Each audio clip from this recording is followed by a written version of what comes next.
والمملكة المتحدة تعتبر المغرب ومخطط الحكم الذاتي الذي تم تقديمه في 2007 كالحل الأكثر موثوقية وواقعي والبراغماتي، كأساس براغماتي من أجل الوصول إلى حل دائم للنزاع.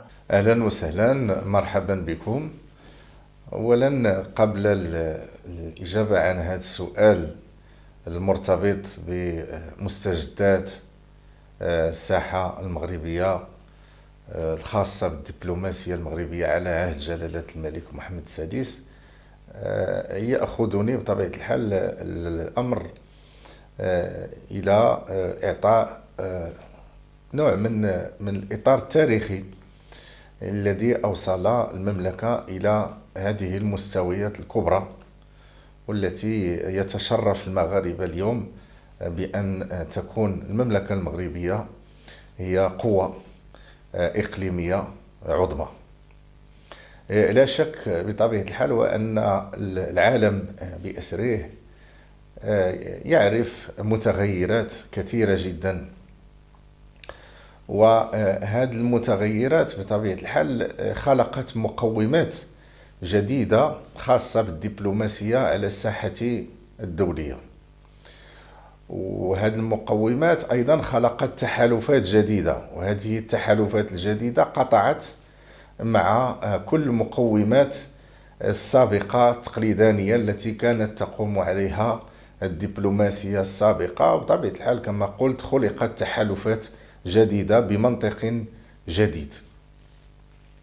والمملكة المغربية على عهد جلالة الملك بنوع كبير من اليقظة والدهاء فطنت لهذا الأمر مبكرا، وانخرطت بشكل قوي في هذه الدينامية، وذلك بطبيعة الحال في إطار تحصين وتثمين المكتسبات المصلحة المرتبطة بالمصلحة العليا للوطن.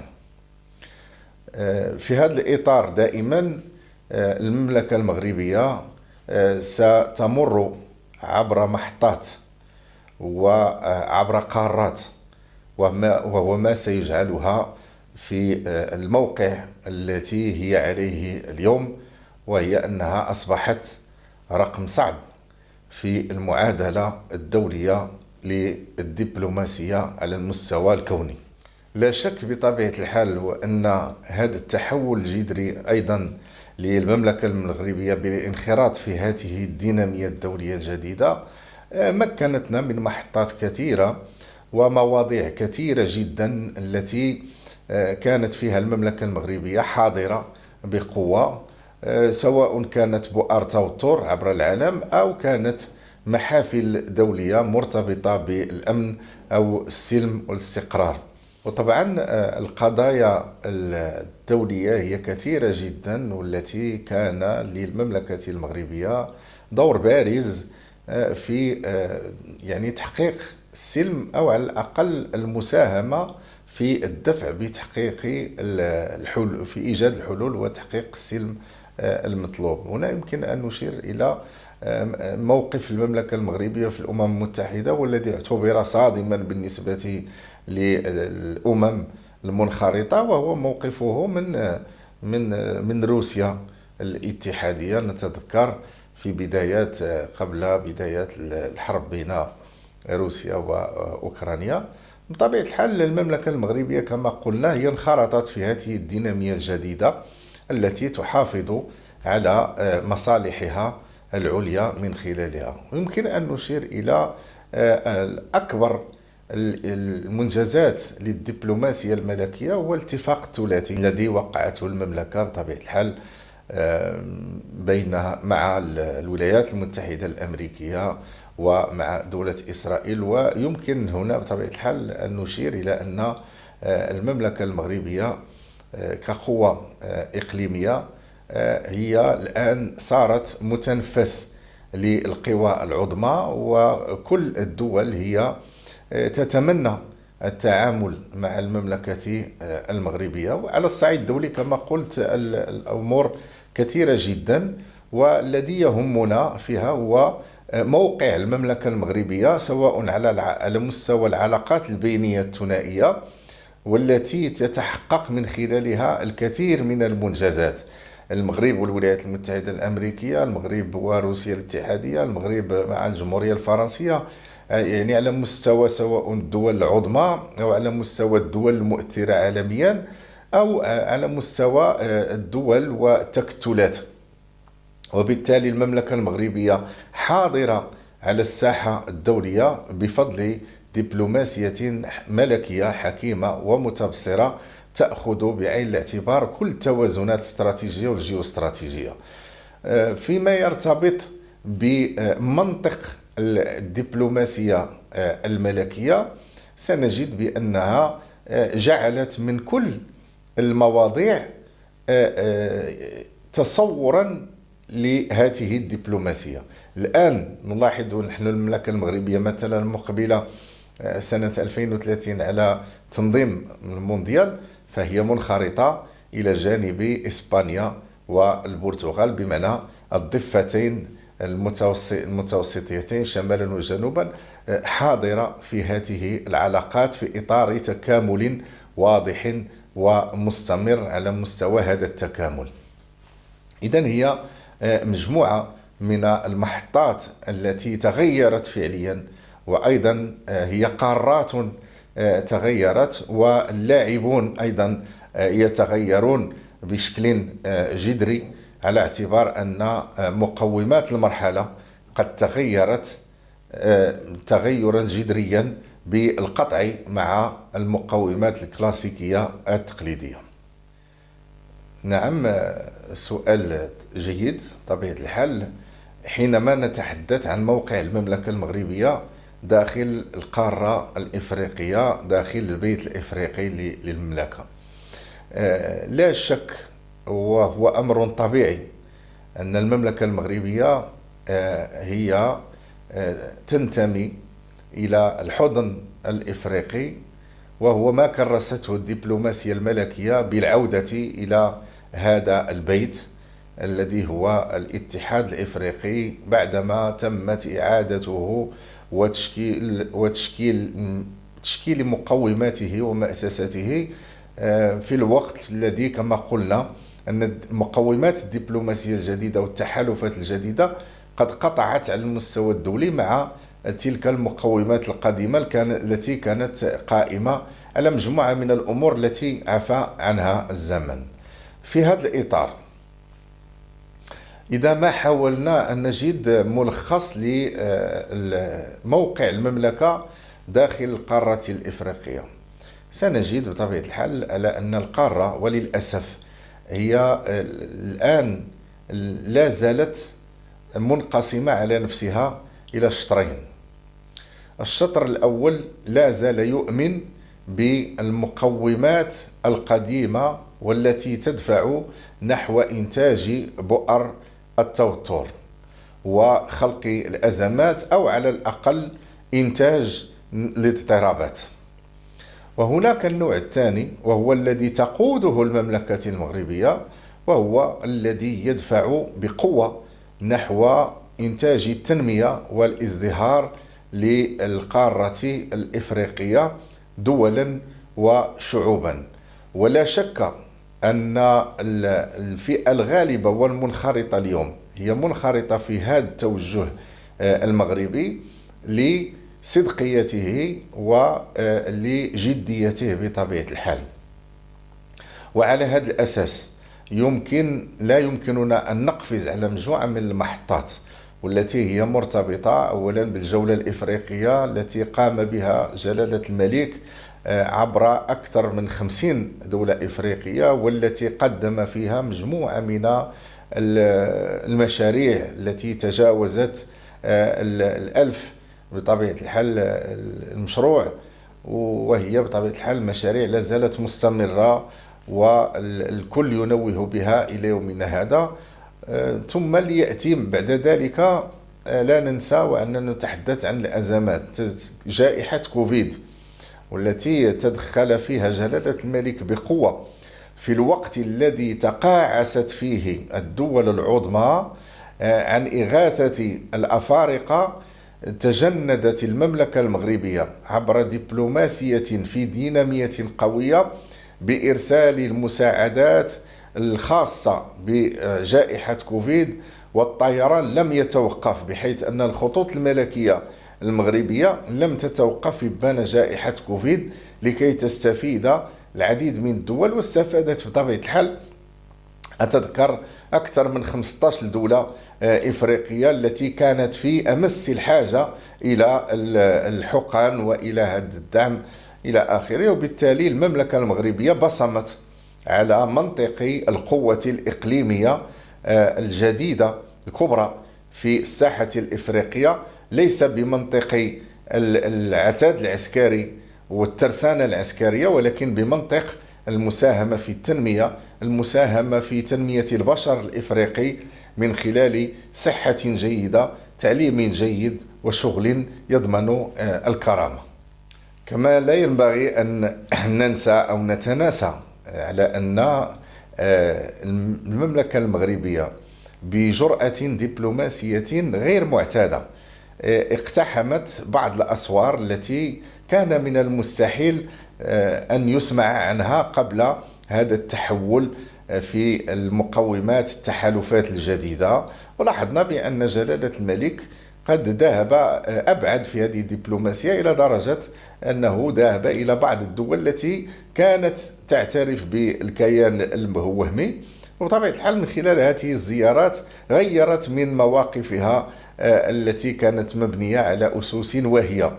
وفي هذا الإطار يمكن أيضا أن نشير إلى محدد أساسي ورئيسي، وهو المرتبط بالنزاع في الشقيقة ليبيا، والأدوار الكبرى التي لعبتها المملكة المغربية بإعادة الاستقرار إلى هذا البلد، والذي كان ليس فقط منقسما بل ومشتتا قبل دخول المملكة المغربية على الخط. يعني كان يعاني من فتنة كانت هي أشد من القتل بطبيعة الحال، والمملكة المغربية يرجع لها الفضل الكبير جدا في أن الإخوة الليبيين الأشقاء اليوم ينعمون باستقرار كبير على مستوى الهدوء في مدنهم وقراهم. هذا من جانب. أيضا على مستوى لا يمكن أن نغفل منطق الدبلوماسية الملكية على مستوى شمال إفريقيا والشرق الأوسط.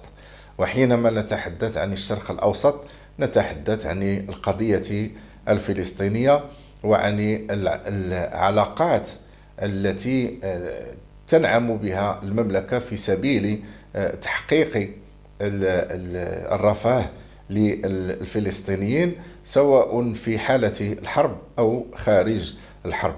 لا ننسى بأن إعادة العلاقات والتواصل مع دولة إسرائيل في إطار اتفاق ثلاثي مع الولايات المتحدة الأمريكية وإسرائيل سمح بطبيعة الحال للمملكة المغربية بشكل قوي بأن تكون حاضرة أكثر مما كانت عليه في السابق، من خلال إيجاد حلول كبيرة جدا لكي ينعم الفلسطينيين بنوع من الاستقرار. ما يحدث في منطقة الشرق الأوسط من تشويش على منطق المملكة المغربية ومن معها في إيجاد حل للدولتين هو الذي عجل بما يراه الجميع اليوم من حرب على قطاع غزة. بطبيعة الحال تسببت فيها، الكل يعرف من تسبب في يوم 7 أكتوبر في خلخلة التوازنات في المنطقة ودفع القوى الكبرى مثل المملكة العربية السعودية إلى أن تتوقف عن مسطرة التطبيع مع إسرائيل. وكل هذه الأمور ذهب ضحيتها الفلسطينيون في إطار ردة فعل إسرائيلية على هجوم 7 أكتوبر، والذي كان كما تابع الجميع للأسف ويؤسف له بشدة على أن الفلسطينيين كانوا ضحية يعني التصور إيراني لخلخلة بنية الدولة، إقامة الدولة الفلسطينية، وقد تمكنت بذلك بدفعها إلى التأجيل. ولكن المملكة المغربية عازمة، ومن منطلق أن جلالة الملك هو رئيس لجنة القدس، وعن طريق بيت مال القدس الذي لا يتوقف عن دعم الفلسطينيين في الدراسة، في الصحة، في المساعدات، التغذية إلى آخره، المملكة المغربية حاضرة ومتبنية للقضية إلى أن يتحقق الهدف الأسمى، ألا وهو كما عبر عنه جلالة الملك هو منطق الدولتين، دولة إسرائيلية ودولة فلسطينية، في إطار تحقيق التوازنات، تحقيقا للسلام الشامل في المنطقة. وأيضا لاحظنا بؤر التوتر الأخرى في سوريا وغيرها، والتي كان للمملكة المغربية أيضا دور كبير جدا في تحقيق السلام والدفع به نحو الأمام.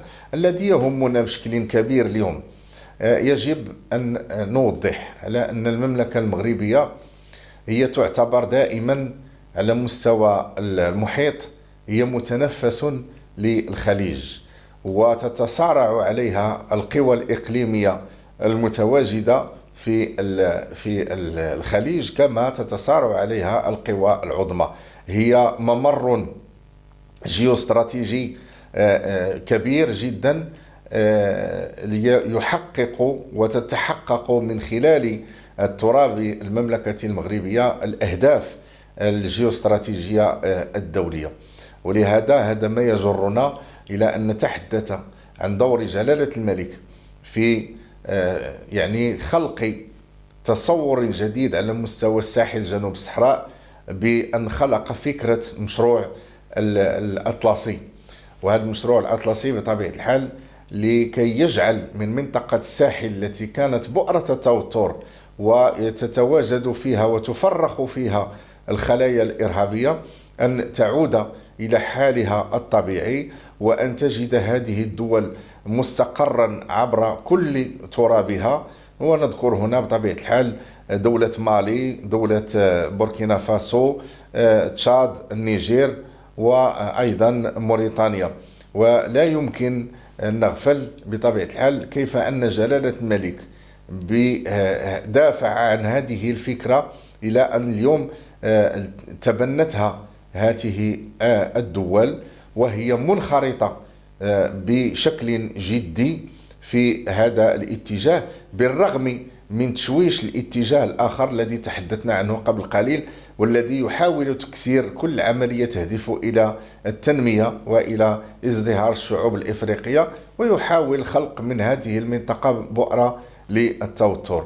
المهم هي أزمة مشروعية بين الخير والشر.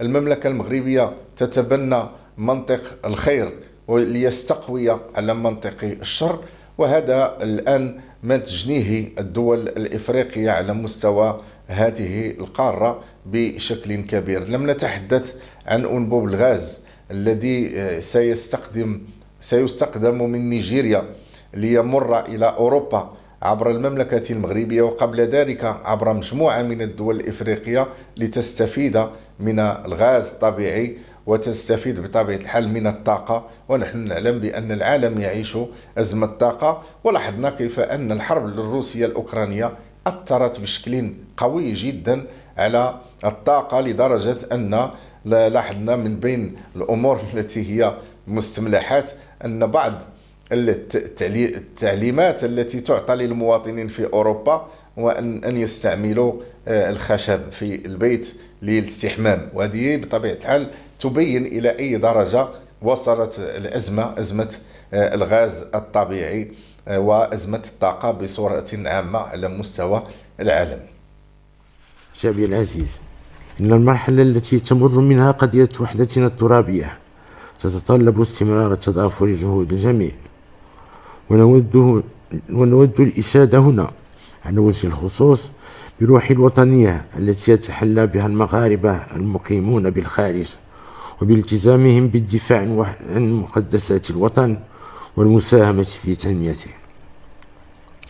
وتأزينا لارتباط هذه الفئة بالوطن، قررنا إحداث تحول جديد في مجال تدبير شؤون الجالية المغربية بالخارج، وذلك من خلال إعادة هيكلة المؤسسات المعنية بها، بما يضمن عدم تداخل الاختصاصات وتشتت الفاعلين والتجاوب مع حاجياتها الجديدة. لهذا الغرض وجهنا الحكومة للعمل على هيكلة هذا الإطار المؤسساتي على أساس هيئتين رئيسيتين. الأولى هي مجلس الجالية المغربية بالخارج، باعتباره مؤسسة دستورية مستقلة يجب أن تقوم بدورها كاملا كإطار للتفكير وتقديم الاقتراحات، وأن تعكس تمثيلية مختلف المكونات الجالية. وبهذا الخصوص ندعو إلى تسريع إخراج قانون جديد للمجلس في أفق تنصيبه في أقرب الآجال. أما الثانية فهي إحداث هيئة خاصة تسمى المؤسسة المحمدية للمغاربة المقيمين بالخارج، والتي ستشكل الدرع التنفيذي للسياسة العمومية في هذا المجال. وسيتم تخويل المؤسسة الجديدة مهمة تجميع الصلاحيات المتفرقة حاليا بين العديد من الفاعلين، وتنسيق إعداد الاستراتيجية الوطنية للمغاربة المقيمين بالخارج وتنفيذها. وستقوم المؤسسة الجديدة كذلك بتدبير الآلية الوطنية لتعبئة كفاءات المغاربة المقيمين بالخارج التي دعونا لإحداثها وجعلها في صدارة مهامها، وذلك لفتح المجال أمام الكفاءات والخبرات المغربية بالخارج، ومواكبة أصحاب المبادرات والمشاريع. وإننا ننتظر من هذه المؤسسة من خلال انخراط القطاعات الوزارية المعنية ومختلف الفاعلين أن تعطي دفعة قوية للتأطير اللغوي والثقافي والديني لأفراد الجالية على اختلاف أجيالهم. ومن أهم التحديات التي يتعين على هذه المؤسسة رفعها تبسيط ورقمنة المساطر الإدارية والقضائية التي تهم أبناءنا بالخارج. نعم، سؤال مهم ومهم جدا بطبيعة الحال. بصفة خاصة في ذكرى 49 للمسيرة الخضراء سيأتي خطاب جلالة الملك ليكون واضحا في هذا الموضوع، تأسيس إطار جديد يعنى بمغاربة العالم. لماذا هذا الإطار؟ الإجابة عن هذا السؤال ستجيب عن سؤالكم بطبيعة الحال. الكل يعلم أن مغاربة العالم هم مشمولين بالرعاية الملكية ويستفيدون من نفس الحقوق التي يستفيد منها إخوانهم مغاربة الداخل، وبالتالي لهم حقوق وعليهم واجبات. ولكن لوحظ بأنه في الآونة الأخيرة وبطبيعة الحال هنا الأمانة تتطلب يعني توضيح الأمور بموضوعية. المؤسسات التي تعنى بمغاربة العالم وبالرغم من كل الإمكانات التي وضعت رهن إشارتهم لخدمة مغاربة العالم، إلا أنه لوحظ بأن هناك نوع من التقاعس في خدمة مغاربة العالم، على اعتبار أن حينما نتحدث عن مغاربة العالم نتحدث عن الأجيال، الجيل الأول، الجيل الثاني والجيل الثالث والرابع، ولا يمكن بأي حال من الأحوال أن ينخفض النوع من ليس الحس الوطني بطبيعة الحال، ودائما موجود عند كل الأجيال الارتباط بالأرض وبتوابيت المملكة التي هي الله الوطن الملك. ولكن هناك اليوم جيل بطبيعة الحال يشتغل بمنطق وأهداف الرؤية الغربية ويريد أن يستثمر في وطنه الأم، ولا يجد طبيعة الحال الأرضية الخصبة التي تمكنه من هذا الإطار، ليس لأن المغرب لا يستوعبهم، ولكن لأن تداخل الفاعلين في هذا الإطار بدل أن يسرع هذه الوتيرة للأسف عطلها. وحينما أتحدث عن تداخل اختصاصات الفاعلين بطبيعة الحال أنا أقصد هنا وزارة الشؤون الخارجية وأيضا مجلس الجالية، دون أن ننسى مؤسسة الحسن الثاني للمقيمين بالخارج. هذا النوع من التقصير إذا صح التعبير هو تجاوزا لهذا التقصير أو هذا التقاعس إذا صح التعبير لدى بعض الهيئات داخل هذه الوحدات الكبرى. جلالة الملك في خطابه بمناسبة ذكرى 49 للمسيرة الخضراء تحدث عن إطار جديد، ولا شك أن هذا الإطار وضع له مقومات جديدة تتماشى وتتناسب مع أهداف الأجيال الجديدة من مغاربة العالم، وتجمع وتوحد كل الاختصاصات التي كانت مشتتة سابقا. وبالتالي نأمل أنه ستكون هناك انطلاقة قوية فيما يخص مغاربة العالم وعودتهم إلى وطنهم واشتغالهم في وطنهم واستثمار أموالهم في وطنهم بما يخدم المصالح العليا للمملكة المغربية.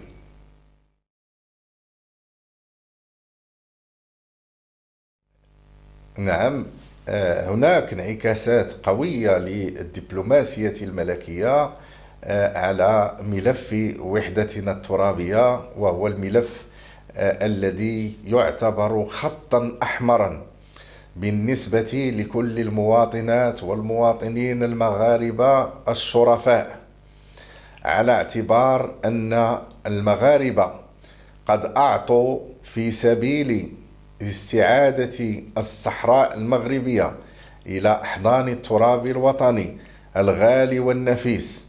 لقد أعطى الشهداء من الجيش الملكي ومن القوات المسلحة وغيرها من الأجهزة الترابية دماء شهداء في معارك، ولما كانت الوقت في حالة الحرب، وحينما وقعت المملكة المغربية اتفاق وقف إطلاق النار ستظل مستمرة في إعطاء الغالي والنفيس بتبني منطق السلم والسلام لإعادة المغاربة المحتجزين بمخيمات العار.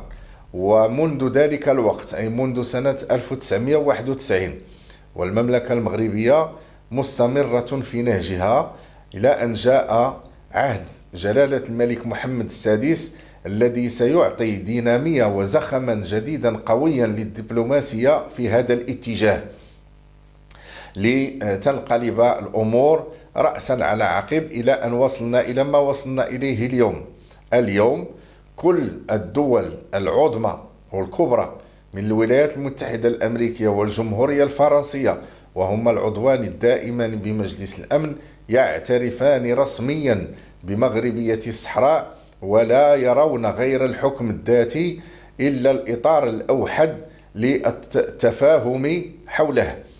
وتبقى بطبيعة الحال الدول الأخرى التي هي معروفة مثل الصين هي دائما تمتنع في جميع الملفات الدولية والعالمية، وروسيا الاتحادية اليوم التي تربطها علاقات قوية جدا بالمملكة المغربية، مواقفها مالت نحو الموقف الجدي والصادق للمملكة المغربية له هو الحكم الذاتي. والذي يهمنا في هذا الإطار بشكل قوي اليوم هو أن الأمم المتحدة في آخر تصريح للمبعوث الخاص اعتبر بأنه يثمن موقف الولايات المتحدة الأمريكية، ونحن نعلم بأن موقف الولايات المتحدة الأمريكية هو الاعتراف بمغربية الصحراء، وأنه كذلك الأمم المتحدة ترى في هذا الحكم الذاتي هو الإطار الجدي لأي تفاهم. اليوم لكي يفهم المشاهد أين وصل الملف، هناك وصلنا إلى نقطة لا عودة، ووصلنا إلى نقطة نحن على مشارف الاحتفال بالاستعادة الرسمية، والتي هي اليوم متوقفة على مسألة بسيطة جدا. الأمم المتحدة تطلب من المملكة المغربية تمكينها من الحكم الذاتي الحقيقي كما أسمته. وبطبيعة الحال نحن المملكة المغربية هي ما دامت جادة وصادقة فهي الحكم الذاتي موجود وجاهز، ولكن تقديمه للأمم المتحدة يتطلب من الأمم المتحدة الاعتراف رسميا بأن الحكم الذاتي هو الإطار الأوحد والرسمي لهذه التفاهمات المقبلة. وبالتالي الأمور هي في أجراءاتها، ويتشرف المغاربة مواطنات ومواطنين داخل المغرب وخارج المغرب بالدبلوماسية الملكية التي انخرطت في دينامية قوية أنتجت لنا نقاط قوية وإيجابية أوصلتنا اليوم إلى اعترافات كبرى بمغربية الصحراء. وعلى هذا نقول بأن دماء شهدائنا وكل ما أنفقته المملكة المغربية في سبيل تحقيق هذا الهدف، ألا وهو استعادة الصحراء إلى أحضان المملكة رسميا على المستوى الدولي والأممي، ولم يذهب سدى.